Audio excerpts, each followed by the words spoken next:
materi yang saya sampaikan hari ini mungkin sering didengar, jadi materi yang umum sekali, dan mungkin juga di majelis taklim sebelumnya sudah pernah disampaikan. Kita anggap sebagai mengupgrade diri gitu ya. Untuk topiknya sangat sederhana, sesuai dengan bidang keilmuan kita di Setia Cendekia, yaitu mengelola keuangan. Cuman yang di sini saya menambahkan beberapa hal yang berkaitan dari sudut pandang Islam. Jadi sebagaimana yang kita tahu pada saat perkuliahan ya, yang sudah mengambil materi sistem ekonomi Islam mungkin juga sudah pernah mendengar. Jadi kita istilahnya menganggap ilmu yang secara konvensional kita pelajari sebelumnya itu ada batasan-batasan tertentu dari sudut pandang agama kita, yaitu agama Islam. Di sini saya mencuplik sedikit saja. Saya kenapa mengambil topik ini adalah ingin memberikan pengetahuan atau mengingatkan kembali kepada Bapak Ibu sekalian dan teman-teman mahasiswa bahwasanya kita mengelola keuangan itu tidak hanya menginginkan untuk mencapai kestabilan finansial, tetapi juga harapannya bisa mendapatkan keberkahan dalam hidup. Ada beberapa poin yang menurut saya penting dan akan saya ulas di sini, yaitu bagaimana cara mengelola keuangan menurut agama kita, menurut Islam. Ada 4 poin. Yang pertama, mencari rezeki yang halal. Kemudian yang kedua, menghindari riba. Yang ketiga, berhemat dan tidak boros. Dan yang keempat adalah bersedekah dan berzakat. Untuk yang pertama, kita awali dengan mencari rezeki yang halal. Jadi Allah Subhanahu wa Ta'ala tidak hanya mengharuskan kita untuk bekerja secara keras, tidak hanya bekerja keras, tetapi juga menekankan bahwa rezeki yang kita peroleh harus halal. Ini tercermin dalam ayat Allah pada Quran Surat Al-Baqarah ayat 168, Quran Surat Al-Baqarah ayat 172, dan Quran Surat Al-Mu'minun ayat 51. Kurang lebih artinya seperti ini. Di Al-Baqarah ayat 168 Allah menyampaikan, wahai sekalian manusia, makanlah dari rezeki yang halal dan yang baik yang terdapat di bumi, dan janganlah kamu mengikuti langkah-langkah setan. Sungguh setan itu musuh yang nyata bagimu. Jadi Allah menekankan kita, rezeki yang kita peroleh dari kerja keras kita sebisa mungkin adalah rezeki yang halal. Jadi yang kita manfaatkan untuk konsumsi, kita manfaatkan untuk kehidupan sehari-hari, itu diharapkan dari rezeki yang halal. Bagaimana kita mencari rezeki yang halal? Ya, misalkan kita berdagang. Nah, barang yang diperdagangkan itu bukan barang yang dilarang oleh Allah. Jadi barang-barang yang halal. Kemudian misalkan kita memberikan jasa. Nah, kita memberikan jasa yang sesuai dengan syariat Islam, bukan jasa yang dilarang oleh Allah. Apa itu jasa yang diharamkan oleh Allah? Ya, misalkan kita memberikan jasa untuk membohongi seseorang, kita menjadi orang ketiga untuk membunuh orang. Nah, itu berdosa. Uang yang kita dapatkan nanti bukan rezeki yang halal, tetapi rezeki yang haram. Kemudian yang kedua, nah, bagaimana kalau misalkan kita menggunakan harta kita atau rezeki kita yang halal? Ada beberapa hal yang terjadi kalau kita menggunakan rezeki halal untuk kehidupan kita sehari-hari. Untuk yang poin 1, 2, 3, mungkin Bapak Ibu sekalian dan teman-teman sudah sering mendengar. Jadi kita bisa mendapatkan keberkahan, kita mendapatkan keridhaan Allah, kemudian menjauhkan diri dari dosa. Nah, yang keempat dan 5 ini nanti manfaatnya akan kita rasakan pada saat kita di dunia. Jadi tidak usah menunggu nanti setelah di akhirat, yaitu doa dikabulkan. Kalau kita berusaha untuk mencari rezeki yang halal, Allah akan memberikan kemudahan doa kita akan dikabulkan.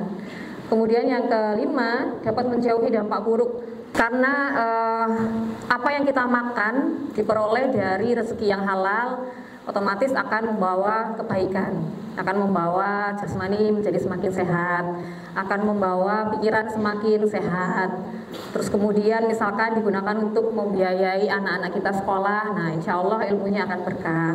Tapi sebaliknya kalau rezeki kita bukan berasal dari sumber yang halal, nah mungkin akan terjadi sebaliknya. Nauzubillah min dzalik ya. Kemudian poin yang kedua untuk mengelola keuangan secara Islam adalah dengan menghindari riba. Ini tercermin dalam ayat Allah yaitu Ali Imran ayat 130 dan Al-Baqarah ayat 275. Di Quran surat Ali Imran ayat 130 berbunyi, hai orang-orang yang beriman, janganlah kamu memakan riba dengan berlipat ganda, dan bertakwalah kamu kepada Allah supaya kamu mendapatkan keberuntungan. Peliharalah dirimu dari api neraka yang disediakan untuk orang-orang yang kafir. Mungkin sebagian dari Bapak Ibu dan teman-teman semua sudah pernah mendengar istilah riba. Jadi riba itu kita menggandakan menggandakan uang gitu gitu.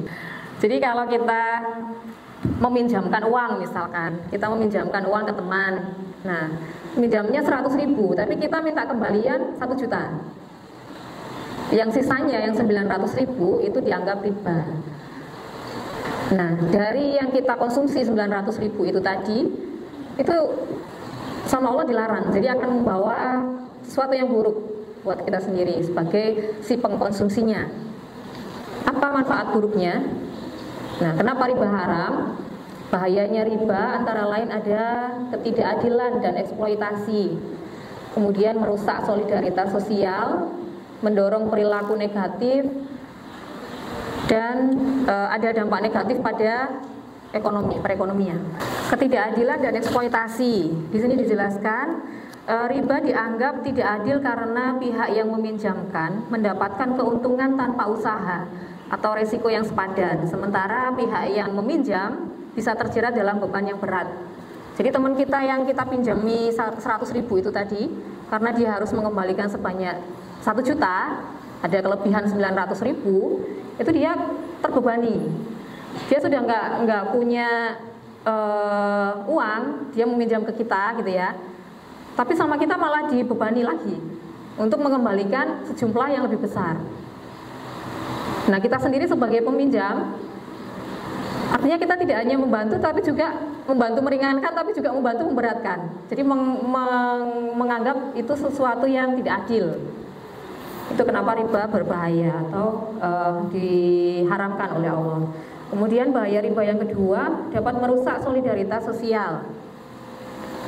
Riba dapat merusak semangat tolong-menolong dan kerjasama dalam masyarakat karena lebih menekankan pada keuntungan pribadi daripada kesejahteraan bersama.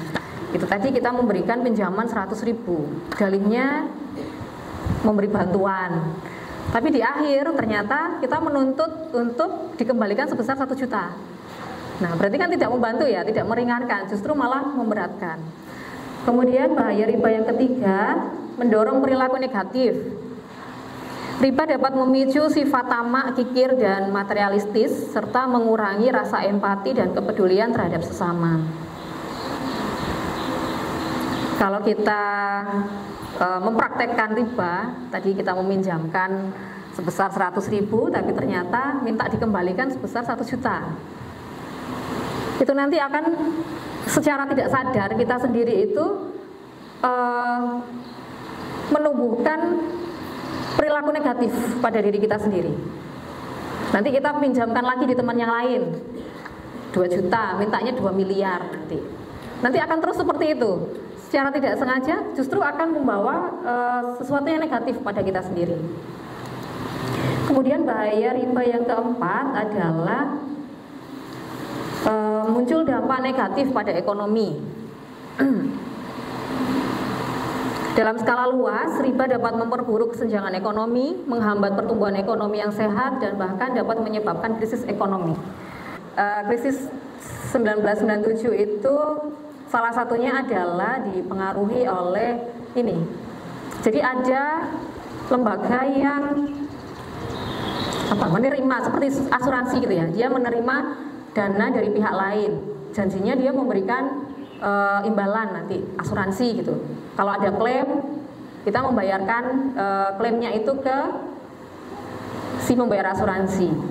Nah ternyata kalau asuransi kecelakaan gitu kan, kita bisa ngeklaimnya hanya pada saat terjadi kecelakaan kan ya. Kalau tidak terjadi kecelakaan kan tidak bisa diklaim, termasuk asuransi kesehatan. BPJS yang kita bayarkan itu bisa kita tagih klaimnya itu pada saat kita sakit ya. Kalau kita nggak sakit, kita nggak bisa meminta klaim dari BPJS. Nah, ada beberapa negara yang mempraktekkan asuransi. Jadi uang yang numpuk yang tadi nggak diklaim itu diinikan lagi ke lembaga asuransi yang lain. Kemudian dari lembaga yang satu ini diinikan lagi, diasuransikan lagi ke lembaga yang lain. Jadi ada apa istilahnya? Dari asuransi satu ke asuransi yang lain gitu. Dananya nggak ada, tapi dia punya surat asuransinya itu. Kalau saya punya dana di sini gitu. Pada saat si penagih, si pembayar asuransi itu nagih di lembaga satu, dia nggak bisa membayar klaimnya itu karena sudah diasuransikan di tempat yang lain. Nah itu yang membuat krisis moneter itu terjadi. Itu salah satunya di riba. Jadi kalau kita mempraktekkan riba dalam segi luas, misalkan satu orang mempraktekkan riba, dampaknya tidak terlalu terasa di negara ya. Tapi kalau banyak orang, dalam satu negara ada ribuan orang yang mempraktekkan riba, bukan kemiskinan yang berkurang, tetapi justru bertambah karena ada tanggung jawab membayar kelebihan yang lebih banyak itu tadi. Sama seperti nasibnya Indonesia sekarang, kita tiap tahun membayar bunganya saja atas pinjaman kita ke negara lain. Jadi pokoknya itu belum kita lunasi. Kalau kita paham ya, negara kita kan punya utang ke negara lain. Nah, setiap tahun itu yang dicicil adalah bunganya saja. Jadi bukan ke pokoknya sendiri belum kita bayarkan. Itu salah satunya efek dari riba. Kemudian poin yang ketiga untuk mengelola keuangan berdasarkan syariat Islam adalah berhemat dan tidak boros. Ini tertuang dalam Quran surat Al-Furqan ayat 67 dan Quran surat Al-Isra ayat 26 sampai 27. Untuk Quran surat Al-Furqan ayat 67 kurang lebih berbunyi, dan termasuk hamba-hamba Tuhan yang Maha Pengasih, orang-orang yang apabila membelanjakan harta mereka tidak berlebihan dan tidak pula kikir, dan adalah pembelajaran itu di tengah-tengah antara yang demikian. Ternyata kalau kita hidup boros itu ada efek negatifnya. Jadi bahaya boros ini ada dampak finansial, ada dampak sosial, dan dampak psikologis. Untuk dampak finansialnya bisa mendorong si pelakunya untuk berhutang. Itu nanti kalau kita misalkan punya rezeki, ya kita bisa bayar sendiri. Tapi kalau kita nggak punya rezeki, sifat pengennya itu tadi akan mengalahkan rezekinya. Jadi kita nggak punya uang tapi karena pengen sampai hutang ke temennya, sampai pinjem ke saudaranya. Apalagi kalau ini Lebaran, biasanya Lebaran itu ajangnya kita menampakkan diri gitu ya. Yang awalnya kita menghilang, pada saat Lebaran kita menampakkan diri. Sudah bekerja di mana, sudah punya apa gitu. Rumahnya sudah berapa, sertifikatnya sudah berapa gitu. Kalau nggak punya sertifikat akhirnya cari pinjaman sertifikatnya orang. Kalau nggak punya rumah akhirnya minjem rumahnya orang. Itu yang mendorong kita untuk berutang. Kemudian dampak finansial yang kedua adalah keuangan di masa depan terancam. Di awal biasanya kita membuat anggaran ya, dari rezeki yang kita sudah peroleh, misalkan 1 bulan sekian, kita sudah punya pos-posnya, sekian untuk ini, sekian untuk ini. Tapi karena keinginan yang tidak terbatas itu tadi, akhirnya pos yang lain kita alihkan untuk memenuhi keinginan. Yang harusnya membayar SPP anaknya bisa utang, nanti didobel bulan depan buat beli ini dulu. Kemudian dampak finansial yang ketiga, terjadi krisis finansial. Selain dampak finansial, ada dampak sosial. Antara lain ada kecemburuan sosial, ada kurang kepedulian sosial. Kecemburuan sosial seperti tadi misalkan di Lebaran, pada saat Hari Raya Idul Fitri, saatnya kita anjang sana anjang sini. Ada yang tidak punya apa-apa atau rezekinya berbeda dengan kita. Akhirnya dia malu untuk menampakkan dirinya. Saya keluar kota aja biar nggak ada yang datang ke rumah gitu. Rumahnya jelek, rumahnya nggak rapi, rumahnya nggak punya mobil, nggak punya ini. Itu nanti menimbulkan kecemburuan sosial. Kemudian dampak psikologis, ada kecemasan, stres, selalu merasa kekurangan dan gaya konsumtif. Jadi dampak psikologis yang dapat ditimbulkan dari perilaku boros tadi menimbulkan kecemasan. Kecemasan ini contohnya misalkan kita pingin punya mobil gitu ya, pingin punya sesuatu, tapi kita nggak bisa membeli. Akhirnya kita bingung sendiri. Nanti nek dibilang miskin gimana? Nanti kalau dibilang nggak berhasil gimana? Gitu. Akhirnya cemas sendiri, stres sendiri. Kemudian selalu merasa kekurangan. Yang awalnya sudah punya lipstik merah, aku kurang, aku belum punya yang pink. Akhirnya beli pink. Sudah punya pink, aku kurang, aku belum punya yang orange. Gitu. Akhirnya beli yang orange dan seterusnya. Terus gaya konsumtif. Nah, gaya konsumtif ini secara tidak sadar itu akan menjiwai si pelaku itu tadi. Poinnya keempat berkaitan dengan bersedekah dan berzakat.